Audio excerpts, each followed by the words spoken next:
नमस्कार। जय माँ शारदा।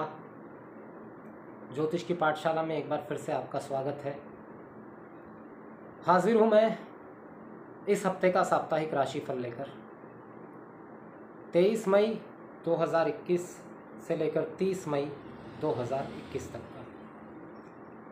इस दौरान चंद्रमा तुला, वृश्चिक, धनु और सप्ताह के अंत में मकर राशि में प्रवेश करेंगे, तो उसका क्या प्रभाव पड़ने वाला है राशियों के हिसाब से। मेरा ये जो राशिफल होता है ये चंद्र राशि आधारित होता है, इसे लग्न आधारित बिल्कुल ना माना जाए। नामाक्षर के हिसाब से आप ज़रूर देख सकते हैं, लेकिन चंद्र आधारित है, इसलिए न्यूमरोलॉजी अंक ज्योतिष के हिसाब से जो राशिफल बताए जाते हैं उससे भी इसकी तुलना ना की जाए। दूसरा, आज एक विशेष बात हुई है। आज शनि मार्गी से वक्री गति में गमन कर गए हैं अपनी ही राशि मकर में। शनि का वक्री से मार्गी होना विशेष प्रभावशाली होता है, क्योंकि शनि की गति बहुत धीमी है। शनि वक्र गति से भी चल रहे हैं तो 140 दिन जो हैं आने वाले, 142 दिन लगभग वक्री गति से ही गमन करेंगे। तो उसका क्या प्रभाव पड़ने वाला है हर राशि के हिसाब से मैं वो बताते जाता हूँ। तो सबसे पहले बात करते हैं मेष राशि की। मेष राशि के हफ्ते की शुरुआत के 2 दिन जो हैं चंद्रमा जो है वो सप्तम भाव में गोचर करेंगे। सप्तम भाव में चंद्रमा का गोचर करना कहीं ना कहीं, वो भी शुक्र की राशि के अंदर, कहीं ना कहीं ये प्रभाव दिखाता है कि घर में थोड़ा ग्रह कलेश हो सकता है, और वो कलेश हो सकता है आपके स्वभाव की वजह से, आपकी उग्रता की वजह से। तो दाम्पत्य जीवन में थोड़ा खटराग की स्थितियाँ दिखती है, उसमें थोड़ी सी सावधानी रखें, वाणी पर संयम रखें। और ये सिर्फ दाम्पत्य जीवन की बात नहीं है। अगर आप कोई कार्य व्यापार पार्टनरशिप में कर रहे हैं तो वहाँ पार्टनर के साथ भी थोड़ा विवाद हो सकता है। प्रेम संबंधों के लिए ये अच्छा है। प्रेम संबंधों के आगे बढ़ने की या विवाह में परिणित करने की अगर आपकी इच्छा है तो इस संबंध में आप बात आगे बढ़ा सकते हैं, उसके लिए ये ठीक है। उसके बाद में जब चंद्रमा अष्टम भाव में गोचर करेंगे तो स्वास्थ्य का विशेष रूप से ध्यान रखना चाहिए मेष राशि वालों को, क्योंकि कफ जनित समस्याएं हो सकती है। विशेष रूप से आगे के जो 2 दिन हैं उनमें विशेष रूप से स्वास्थ्य का। और दूसरा, अगर आप किसी ऐसे काम से जुड़े हैं, शेयर ट्रेडिंग या अन्य ऐसे किसी काम से जुड़े हैं, तो उसमें सावधानी रखें। मेरा तो ये कहना है कि अगर आप ट्रेडिंग करते हैं तो कम से कम बुधवार और गुरुवार ये 2 दिन अवॉइड करके चलें। उस दिन ट्रेडिंग ना ही करें तो अच्छा है, बड़ा नुकसान होने की स्थितियाँ दिखाई देती हैं। उसके बाद चंद्रमा चले जाएंगे धनु राशि में भाग्य भाव में, जो कि अच्छा रहेगा। पराक्रम शक्ति में वृद्धि होगी। अगर स्वास्थ्य थोड़ा कमज़ोर हो रहा था तो उसमें भी सुधार होगा। सप्ताह के अंत में मकर राशि में संचरण करेंगे। उस समय आपको सावधानी रखने की ज़रूरत है, क्योंकि व्यावसायिक स्थल पर या कार्य करने की जगह पर अगर आप नौकरी पेशा हैं तो उच्च अधिकारियों से, या अगर व्यापारी हैं तो नीचे काम करने वाले कर्मचारियों के साथ में विशेष समस्या हो सकती है। वो लोग आपके विरोध में जा सकते हैं, इस बात का ख्याल रखिएगा। क्या करना चाहिए इस समय मेष राशि वालों को? मेष राशि वालों को इस समय सबसे महत्वपूर्ण है, उन्हें महादेव के श्री मृत्युंजय मंत्र का जप करना चाहिए। फायदेमंद रहेगा, बहुत ही ज़रूरी है इस समय मेष राशि वालों के लिए। बात करते हैं वृषभ राशि की। वृषभ राशि के 6ठे भाव में चंद्रमा का गोचर हफ्ते की शुरुआत में रहेगा। 6ठे भाव में जब चंद्रमा गोचर करते हैं तो खराब नहीं माने जाते।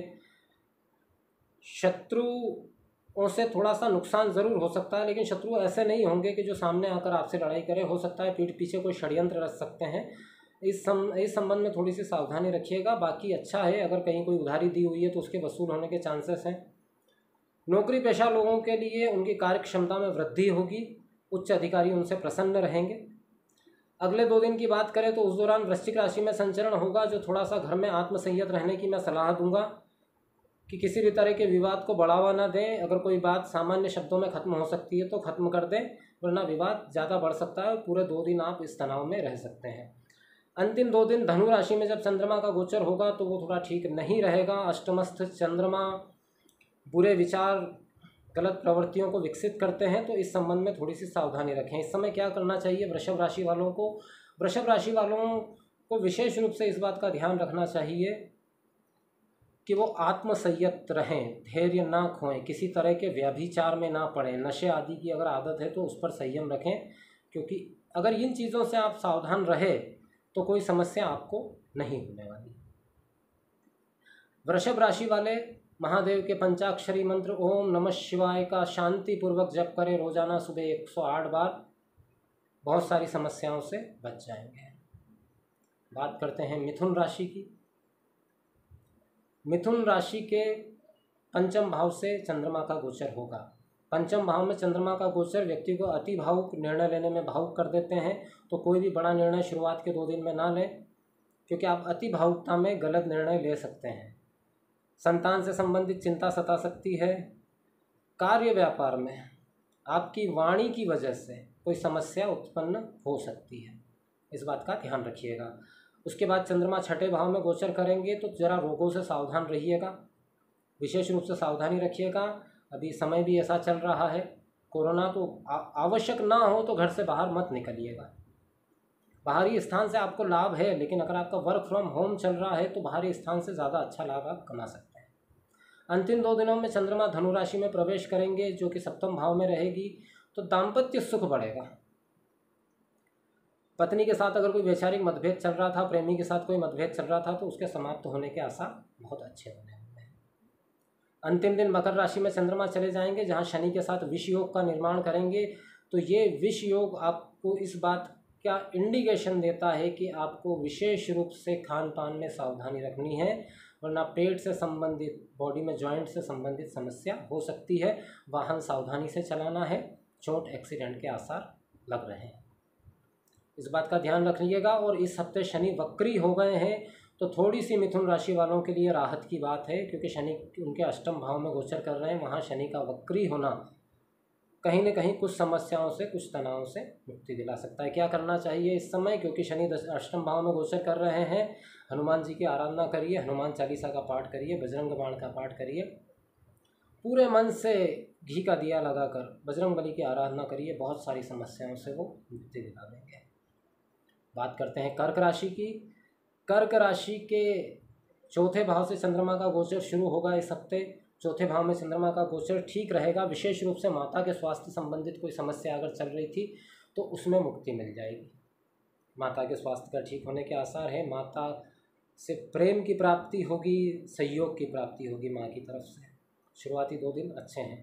माता के सहयोग से आपकी बहुत सारी समस्याओं का समाधान निकलने के योग बन रहे हैं। उसके बाद चंद्रमा जाएंगे पंचम भाव में। वहाँ पंचम भाव में जब चंद्रमा गोचर करेंगे तो बुद्धि को अति भावुक कर देंगे। कोई बड़ा निर्णय इस समय भावुकता में आकर ना ले, क्योंकि वो दूरगामी नुकसान दे सकता है, इस बात का ध्यान रखें। फिर चंद्रमा का गोचर जब छठे भाव में होगा तो वो ठीक रहेगा। अगर कहीं कोई रुका हुआ पैसा है, कोई धन है, तो वो ठीक रहेगा, लेकिन इस समय स्वास्थ्य का ध्यान रखें। चंद्रमा अंतिम दिनों में पहुँच जाएंगे मकर राशि के अंदर, जहाँ चंद्र शनि का योग बन रहा है, तो दाम्पत्य जीवन में थोड़ा खटराग हो सकता है। यहाँ कर्क राशि वालों के लिए एक विशेष बात मैं ज़रूर बताना चाहूँगा, क्योंकि शनि आज से वक्री हो गए हैं, तो शादी विवाह से संबंधित अगर कोई बात चल रही थी और पेंडिंग थी, काफ़ी समय से अगर वो पेंडिंग चल रही थी, तो उसमें गति आने का या विवाह तय हो जाने के बहुत प्रबल योग बन रहे हैं आज से लेके आने वाले 140 दिनों के बीच में। बहुत विशेष रूप से शादी विवाह से संबंधित ये योग बहुत अच्छा बना हुआ था। अगर कहीं कोई बिजनेस था और पार्टनरशिप में दिक्कत आ रही थी तो समस्या खत्म हो जाएगी, मनमुटाव खत्म हो जाएगा। बात करते हैं सिंह राशि की। सिंह राशि के तृतीय भाव से चंद्रमा का गोचर शुरू होगा, तो निश्चित तौर पर ये बात है, चंद्रमा तीसरे भाव से गोचर करेंगे तो पराक्रम में वृद्धि करेंगे। किसी स्त्री के सहयोग से कोई बड़ा लाभ मिलने की बहुत अच्छी उम्मीद यहाँ पर नज़र आती है। भाग्य भी साथ देगा, छोटे बड़े भाई बहनों का भी सहयोग मिलेगा। शुरुआती 2 दिन बहुत अच्छे रहने वाले हैं सिंह राशि वालों के लिए। आपके सारे कार्य समय अनुसार पूर्ण होते चले जाएंगे। उसके बाद चंद्रमा पहुंचेंगे चौथे भाव में वृश्चिक राशि के अंदर। वृश्चिक राशि चौथे भाव के अंदर, तो माता के स्वास्थ्य का विशेष ध्यान रखें। माता के स्वास्थ्य की चिंता रह सकती है, माता के स्वास्थ्य की एक जेन्युइन चिंता रह सकती है। इसके अलावा बिना वजह की चिंताएं भी घेर सकती हैं, जिन चिंताओं का कोई अस्तित्व नहीं है। थोड़ा सा मन को संयमित रखें, आत्मविश्वास रखें, तो कोई समस्या नहीं होगी। उसके बाद चंद्रमा गोचर कर जाएंगे पंचम भाव में, तो संतान की तरफ से कोई शुभ समाचार आपको प्राप्त हो सकता है, या संतान के किसी कार्य से आपको प्रसन्नता हो सकती है। सिंह राशि वालों के लिए कुल मिलाकर अच्छा समय, सप्ताह अच्छा जाने वाला है। क्या करना चाहिए इस समय सिंह राशि वालों को? सिंह राशि वालों के लिए तो बहुत इम्पोर्टेंट है इस समय, क्योंकि सूर्य जो है वो राशि स्वामी होकर के और कर्म में गोचर कर रहे हैं। तो सुबह के समय गायत्री मंत्र का जप करें, सूर्य को अर्घ्य दें, सूर्य देवता की पूरे मन से प्रार्थना करें, सेवा करें, तो आप बहुत सारी समस्याओं से बच जाएंगे और आपकी तरक्की के सारे रास्ते खुल जाएंगे। बात करते हैं कन्या राशि की। कन्या राशि हफ्ते की शुरुआत में जो 2 दिन है उनमें चंद्रमा का गोचर द्वितीय भाव में होगा। तो यहाँ मैं सबसे महत्वपूर्ण कहूँगा कि बिना सोचे समझे कोई बात ना करें, अत्यधिक बोलने से बचें, क्योंकि ज़्यादा बोलने के दौरान हो सकता है कि आपसे कोई गलत कमिटमेंट हो जाए, कोई गलत बात हो जाए जिसका दूरगामी परिणाम खराब हो जाए, जो आपको तनाव दे दे। तो इस बात का ध्यान रखिएगा। दूसरा, परिवार की तरफ से अच्छा सहयोग मिलेगा इस समय और लाभ के बहुत प्रबल योग बने हुए हैं। बस यही है कि आप अपने वाणी से होने वाले लाभ को चूक न जाएं, इस बात का ख्याल रखिएगा।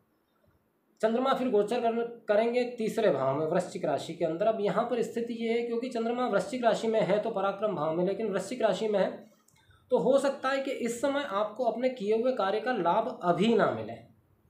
जो भी कार्य आप कर रहे हैं, मेहनत से कर रहे होंगे, उसका लाभ अभी ना मिले, चाहे आप नौकरी पेशा हो, व्यवसायी हो या विद्यार्थी हो, उसका लाभ लेकिन भविष्य में मिलने वाला है। इसलिए अपना ध्यान भंग ना होने दें। इस बात का अफसोस ना करें कि आपने मेहनत की और उसका लाभ प्राप्त नहीं हो पाया, क्योंकि फ्यूचर में इसका लाभ ज़रूर प्राप्त होगा आपको। उसके बाद में चंद्रमा गोचर कर जाएंगे चौथे भाव में, धनु राशि के अंदर।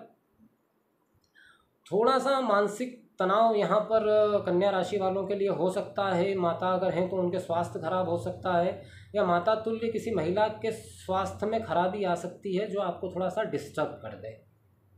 इस बात का ध्यान रखिएगा। प्रॉपर्टी संबंधित अगर कहीं कोई बातचीत चल रही है, कोई विवाद चल रहा है, तो वहाँ भी सावधानी रखिएगा, नुकसान होने की संभावना बनती है। सप्ताह के अंत में चंद्रमा जब बुद्धि स्थान में गोचर करेंगे तो नकारात्मक विचार आप पर हावी हो जाएंगे। नकारात्मक, इस समय एक चीज़ आपको और ध्यान रखनी है कि बच्चों के स्वास्थ्य का विशेष ध्यान रखना है। अगर आपके बच्चे हैं तो उनका स्वास्थ्य का विशेष ध्यान रखें और स्वयं पर भी आत्मनियंत्रण रखें। क्या करना चाहिए कन्या राशि वालों को इस समय? कन्या राशि वालों के लिए सबसे श्रेष्ठ ये रहेगा कि श्री गणेश के अथर्व शीर्ष का पाठ करें रोज़ाना सुबह स्नान के उपरांत, और संभव हो तो हरे कपड़े पहन कर करें। आप बहुत सारी समस्याओं से बच जाएंगे। बात करते हैं तुला राशि की। तुला राशि के ऊपर से ही चंद्रमा का गोचर होने वाला है। तो यहाँ मैं ये कहूँगा कि अति भावुकता से बचें। विशेष रूप से आप अगर किसी प्रेम संबंध में हैं तो वहाँ पर तो विशेष रूप से अति भावुकता से बचें। हालांकि आपके कर्मेश लग्न में रहेंगे चंद्रमा 2 दिन के लिए, तो कर्म स्थान पर, नौकरी पेशा की जगह पर आपको कोई समस्या नहीं आने वाली है, लेकिन भावुकता में आकर कोई ऐसा निर्णय न ले जो आपको बाद में समस्या दे दे। उसके बाद में चंद्रमा का गोचर होगा द्वितीय भाव में, वाणी और धन स्थान पर। तो बिना वजह का खर्च हावी हो सकता है, धन हानि की बहुत प्रबल संभावना है। अगर शेयर ट्रेडिंग वगैरह करते हैं तो सावधानी से करें, या मैं तो ये कहूँगा कि बुधवार और गुरुवार ये 2 दिन तो आप शेयर ट्रेडिंग ना ही करें तो अच्छा है, क्योंकि नुकसान होने की बहुत प्रबल संभावना बनती है। वाणी को संयमित रखेंगे तो बहुत सारी समस्याओं से बच जाएंगे। बात करते हैं कि धनु राशि में जब चंद्रमा जाएंगे, जब तृतीय भाव में प्रवेश करेंगे, तो वहाँ पर अच्छा रहेगा। आपके विचार आध्यात्मिक हो जाएंगे, पूजा पाठ में आपका मन लगेगा। ये 2 दिन आप बड़ी ही शांतिपूर्वक पूजा पाठ में लगा सकते हैं, बेहतर रहेगा। क्या करना चाहिए इस समय आपको? इस समय आपको भगवान विष्णु की आराधना करनी चाहिए। विष्णु सहस्त्र नाम का पाठ करिए, श्री कृष्ण के मंत्रों का जप करिए, बढ़िया रहेगा। बात करते हैं वृश्चिक राशि की। वृश्चिक राशि के हफ्ते की शुरुआत के 2 दिनों में जो है चंद्रमा जो है वो 12वें भाव में गोचर करेंगे। 12वें भाव में चंद्रमा का गोचर नुकसान की तरफ अंदेशा देता है। मैं इनसे कहना चाहूँगा कि शेयर ट्रेडिंग वगैरह से जुड़े हुए हैं तो यहाँ विशेष सावधानी रखें। वैसे ये पूरा हफ्ता ही आपको सावधानी रखने की आवश्यकता है, क्योंकि चंद्रमा का गोचर जो है इसके बाद के 2 दिनों में जो है वो वृश्चिक राशि यानी कि आपकी राशि के ऊपर ही होगा। और जब वृश्चिक राशि में चंद्रमा राशि के ऊपर से गोचर कर रहे होते हैं तो गलत निर्णय होने की संभावना बहुत ज़्यादा होती है। कोई भी नया काम शुरू करने की एकदम से कोशिश ना करें, सावधान रहें। अंतिम 2 दिनों में चंद्रमा जब द्वितीय भाव में गोचर करेंगे, धनु राशि में होंगे, तब आपकी वाणी अच्छी हो जाएगी, आपकी बातों का प्रभाव पड़ने लगेगा। उसके बाद में आप कोई भी निर्णय लें या किसी भी बात को आगे बढ़ाएं। क्या करना चाहिए वृश्चिक राशि वालों को? तो सबसे अच्छा यही रहेगा कि मंगलवार के दिन सुंदरकांड का पाठ करें शाम के समय। पूरा हफ्ता शांति से निकल जाएगा। बात करते हैं धनु राशि की। धनु राशि के लाभ भाव में चंद्रमा का गोचर शुरू होगा, जो कि बहुत ही अच्छा है। अब जिन राशि वालों को कह रहा हूँ कि ट्रेडिंग के काम में नुकसान हो सकता है, लेकिन मैं धनु राशि वालों के लिए कहूँगा कि शुरुआती 2 दिन तो आपके लिए बहुत अच्छे हैं। इस दौरान आप बड़ा लाभ प्राप्त कर सकते हैं शेयर ट्रेडिंग से। हालांकि सोच समझ कर करें। मैं किसी को इस तरह के कार्य करने की सलाह तो देता नहीं हूँ, ट्रेडिंग या जुआ सट्टा आदि कामों की सलाह नहीं देता हूँ, लेकिन इस समय भाग्य साथ है। अगर आप ऐसे किसी काम से जुड़े हुए हैं तो प्रयास कीजिए, आप बड़ा लाभ कमा सकते हैं। लेकिन बाकी के 2 दिन में इसी रूप में सावधानी रखिएगा, किसी लालच में मत पड़िएगा, क्योंकि बाकी के 2 दिन फिर नुकसान वाले हैं। व्यर्थ की यात्राएं हो सकती है जब चंद्रमा वृश्चिक राशि में होंगे बाकी के 2 दिनों में, बुधवार और गुरुवार में। तो व्यर्थ की यात्राओं से बचने का प्रयास करें। यात्राओं से इस समय लाभ नहीं होने वाला। तो अगर आपने कोई प्लान भी किया हुआ है, कोशिश करें कि ना करनी पड़े, और लंबी दूरी की यात्रा तो बिल्कुल ना करें, क्योंकि चोट चपेट, एक्सीडेंट और चोरी का भय उसमें बना रहेगा। सप्ताह के अंत में जो है धनु राशि में चंद्रमा संचरण करेंगे, जो कि आपकी ही राशि है। राशि के ऊपर से ही चंद्रमा का गोचर होगा। धनु राशि में चंद्रमा रहेंगे तो आध्यात्मिक चिंतन का आपको अच्छा समय मिलेगा, उस समय का लाभ लीजिए। क्या करना चाहिए इस समय? तो देखिए, शनि की 7.5 का अंतिम ढैया चल रहा है, तो हनुमान जी की उपासना करिए, बजरंग बाण का पाठ करिए या शनि चालीसा का पाठ करिए, अच्छा रहेगा। बहुत सारी समस्याओं से आप बच जाएंगे। बात करते हैं मकर राशि की। मकर राशि के कर्म भाव से चंद्रमा का गोचर शुरू होगा। देखिए, चंद्रमा का गोचर जब कर्म भाव से हो रहा हो तो आदमी को सबसे पहले तो इस बात का ख्याल रखना चाहिए कि कर्म स्थान पर वो कोई भी निर्णय भावुकता में ना ले, या आज का काम कल पर न टाले, क्योंकि उस समय योग ऐसा बना हुआ होता है कि आप अपना कार्य पूर्ण कर सकते हैं। जितना आप मेहनत करेंगे उसका परिणाम आपको तुरंत ही प्राप्त हो जाएगा। ये एक अच्छा योग बना हुआ है, तो इस चीज़ का आप ख्याल रखें। 2 दिन जो भी कार्य आपके अधूरे हैं, पेंडिंग है, उन्हें पूरे करने का प्रयास कीजिए। वो सारे के सारे कार्य आपके पूरे हो जाएंगे। घर में दाम्पत्य जीवन में शांतिपूर्ण वातावरण रहेगा। विद्यार्थियों का मन पढ़ाई में बहुत अच्छे से लगेगा, क्योंकि इस हफ्ते शनि भी वक्री हो गए हैं। आज ही शनि वक्री हुए हैं, तो शनि के वक्री होने से भी थोड़ी सी आत्मिक शांति की प्राप्ति होगी। जो तनाव चल रहा था उसमें कमी आएगी। उसके बाद के 2 दिनों में चंद्रमा जब वृश्चिक राशि में गोचर करेंगे तो लाभ की संभावना बन रही है, लेकिन लाभ थोड़ा सा रुक कर मिलेगा, इसलिए जल्दबाजी मत करिएगा किसी चीज़ के अंदर। लाभ अवश्य ही मिलेगा, लेकिन थोड़ा सा रुक कर मिलेगा, थोड़ा समय लेकर मिलेगा। अंतिम 2 दिनों में जब चंद्रमा धनु राशि में गोचर कर रहे हैं तो मकर राशि वालों से मैं कहूँगा कि किसी भी कार्य की शुरुआत ना करें इस दौरान। कोई भी नया कार्य शुरू इस समय पे ना करें तो बेहतर रहेगा। क्या करना चाहिए मकर राशि वालों? मकर राशि वालों के लिए तो 7.5 का दूसरा ढैया चल रहा है, तो सबसे महत्वपूर्ण तो यही है, या तो महादेव की आराधना करें, महारुद्र का अभिषेक करें 7.5 में, इससे भी काफ़ी शांति प्राप्त होती है। बात करते हैं कुंभ राशि वालों की। कुंभ राशि वालों के भाग्य भाव से ये गोचर होने वाला है चंद्रमा का। कुंभ राशि वालों के लिए कुल मिलाकर ये हफ्ता बाकी सबसे ज़्यादा बेहतर है, क्योंकि कुंभ राशि के भाग्य भाव में चंद्रमा रहेंगे। भाग्य का सहयोग मिलेगा, बड़े छोटे भाई बहनों का सहयोग मिलेगा, दाम्पत्य जीवन में आनंद रहेगा, शत्रु भी आपके सामने टिक नहीं पाएंगे। अगर कोई कोर्ट केस संबंधित कोई विवाद चल रहा था तो उसमें भी स्थितियां आपके पक्ष में रहेगी। बाकी के 2 दिनों में चंद्रमा जो है वो वृश्चिक राशि में गोचर करेंगे दशम भाव के अंदर, तो थोड़ा सा कार्य में मन नहीं लगेगा। चाहे आप वर्क फ्रॉम होम कर रहे हों या अपने कार्यस्थल पर हों, काम में मन नहीं लगेगा, काम करने का मन नहीं करेगा। लेकिन थोड़ा सा अगर आप संयम रखेंगे, अपने विचारों पर कंट्रोल रखेंगे, तो कार्य आपके सारे बन जाएंगे। अंतिम 2 दिनों में चंद्रमा गोचर करेंगे धनु राशि में, जो कि लाभ भाव है, तो लाभ के बहुत प्रबल योग बने हुए हैं। शांतिपूर्वक अपना कार्य करिए, जल्दबाजी मत करिए, तो लाभ की स्थितियाँ बन जाएंगी। कुंभ राशि वालों के लिए विशेष तौर पे बताना चाहूँगा कि शनि का वक्री होने का सबसे ज़्यादा प्रभाव जो है इस समय वो कुंभ राशि वालों पर आने वाला है, क्योंकि उनके ऊपर 7.5 का पहला ढैया चल रहा था। 7.5 की वजह से वैसे ही बेचैनी, परेशानी, टेंशन सारी चीज़ें चल रही होगी, तो उसमें अब आप समझिए कि आने वाले 140 दिनों में आपको थोड़ा सा शांति प्राप्त होगी, थोड़ा सा सुकून प्राप्त होने वाला है। क्या करना चाहिए? तो भैया 7.5 में अगर आप हैं तो सिवाय बजरंगबली की शरण में जाने के तो कोई दूसरा रास्ता ही नज़र नहीं आता। या तो बजरंगबली की शरण में जाइए या शनिदेव की शरण में चले जाइए। अगर आप अपने जीवन का उत्थान चाहते हैं, देखिए 7.5 जो होती है वो कर्मों का हिसाब होती है।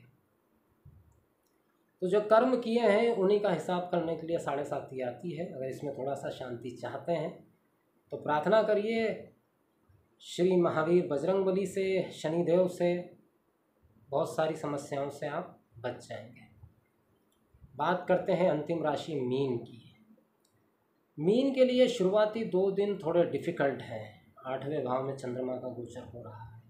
अगर स्वास्थ्य संबंधित समस्या से परेशान थे तो सावधानी रखें। बेफजूल की यात्रा बिल्कुल ना करें। रफ़ ड्राइविंग बिल्कुल ना करें, क्योंकि यहाँ समस्या हो सकती है। धन का बड़ा नुकसान हो सकता है। संतान की चिंता सता सकती है। संतान के किसी कार्य से आपका सम्मान भंग हो सकता है। इस बात का विशेष ध्यान रखें मीन राशि वाले। बाकी के 2 दिन में वृश्चिक राशि में संचरण होगा चंद्रमा का, जो ठीक रहेगा, लेकिन भाई बहनों के साथ में विवाद हो सकता है, पारिवारिक विवाद हो सकता है। थोड़ा सा सावधानी रखें इस संबंध में भी। सप्ताह के अंतिम दिनों में धनु राशि में जब चंद्रमा पहुंच जाएंगे तो आप बहुत सारे नकारात्मक विचारों से बच जाएंगे।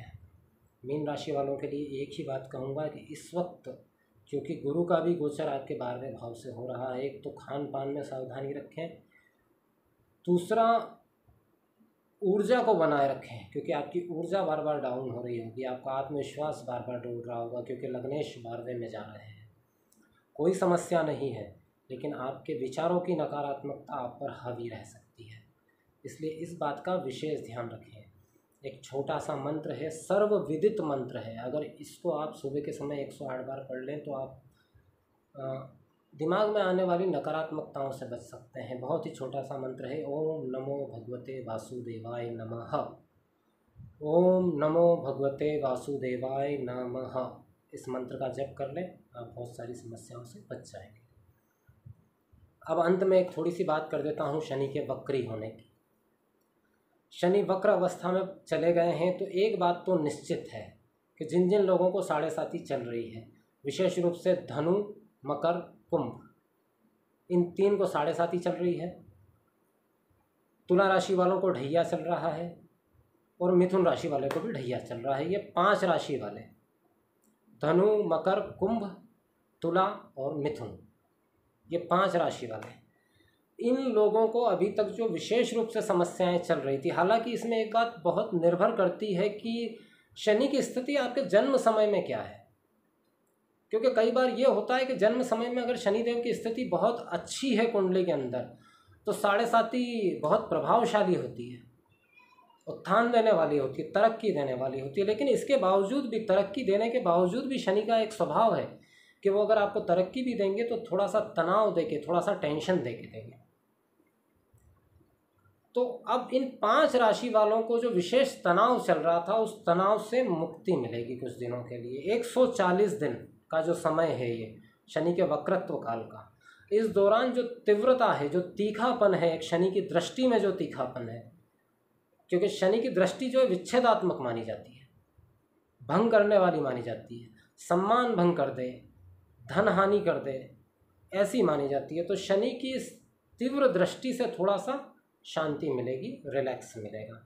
विशेष रूप से धनु, मकर, कुंभ, मिथुन और तुला, इन 5 राशि वालों को इसका विशेष लाभ मिलने वाला है। इस 140 दिन में आप कोई भी अगर नया कार्य शुरू करना चाहते हैं तो उसके लिए ये योग अच्छा बना हुआ है। ये लगभग रहेगा अक्टूबर तक, 10 अक्टूबर तक शनि वक्र अवस्था में रहेंगे। तो आप जिन समस्याओं से ग्रसित थे, विशेष रूप से कुंभ राशि वाले ज़्यादा ग्रसित थे, मिथुन राशि वाले बहुत ज़्यादा ग्रसित थे, क्योंकि मिथुन राशि वालों के साथ स्वास्थ्य की समस्या भी बहुत ज़्यादा बढ़ सकती थी, धन हानि विशेष रूप से हो सकती थी इन दो राशि वालों के लिए। तो उसमें थोड़ा सा आपको सुकून प्राप्त हो जाए। अब शनि की ये वक्र स्थिति बाकी सबके लिए इतनी समस्या का कारण नहीं है, कुछ के लिए लाभदायक भी है, लेकिन इन 5 राशि वालों को जो इतनी गंभीर समस्या चल रही थी उससे थोड़ी मुक्ति मिलने वाली। तो ये था इस सप्ताह का साप्ताहिक राशिफल। मैं अंत में एक बात और कहना चाहूँगा कि ये राशिफल जो है ये बिल्कुल सतही बात है, क्योंकि राशियाँ सिर्फ 12 हैं और लोग करोड़ों हैं, तो मुख्य जो एनालिसिस होता है वो कुंडली के आधार पर होता है। कुंडली या हस्तरेखा के आधार पर जो एनालिसिस होता है वो सटीक होता है, ज़्यादा सटीक बजाय इस राशिफल का। लेकिन फिर भी क्योंकि ये माना जाता है 25 से 30%, 35-40% तक भी इसका असर माना जाता है। तो ये था इस सप्ताह का राशिफल। इसी के साथ अपने शब्दों को यहीं विराम देना चाहूँगा। जय माँ शारदा, जय माँ सरस्वती। ओम ओम एम नमः।